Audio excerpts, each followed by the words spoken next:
እንደምን አለ? ደህና ነህ? ሰላም ነው? እንዴት ነህ? አለ ምን ላግዝ ብትል ከህመም አንስቶ በቃ መሰማኝም ይሄን ብዬ መናገር አልችልም። በጣም ችግርተኛ ነው ያለው። እንደተቸገርኩ ነው ያለው። እንደታሰርኩ ነው ያለው። ምን ያህል ጊዜ ሆነ እግርህን ከታሰርክ? 11 ዓመቴ ነው። ቤትህን ማየት እንችላለን? አዎ ገብታችሁ ማለት። የት ነው? ይሄ ነው። ሰላም ለዚህ ቤት። ምን ናቸው እሳቸው? እናቴ ናት። ያንተ እናት ናቸው? 5 ደቂቃ ብቻ እዚሁ ትጠብቀኛለህ? ዕቃ ይዤ ልምጣ። እሺ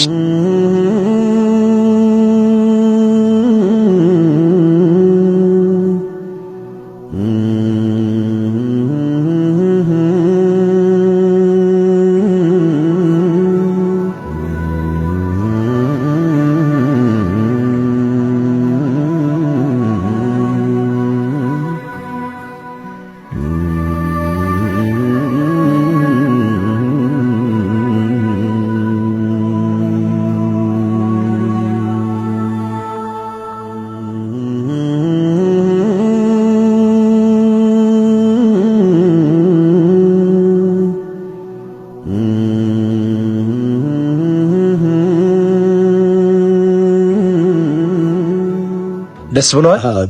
አይዞን። እሺ የኔት አንቺ ባለቤቱ ነሻል? በቃ አይዟችሁ። አንዳንድ ጊዜ በእንደዚህ አይነት ሰዓት ላይ ከናንተ ጋር ግቢ ውስጥ ዞር እያለ ጊዜ ያሳልፍ። እኔም በየጊዜው እየመጣሁ እከታተላለሁ። የኔ ወንድም ፈጣሪ ጨርሶ ይማርህ። የመፈታት ነፃ የመሆን አመት ይሆንልህ። በሁሉ ነገር አለን ከጎንህ፣ እናግዛለን። ደህና ዋል። መልካም ጊዜ ይሆንልህ። እሺ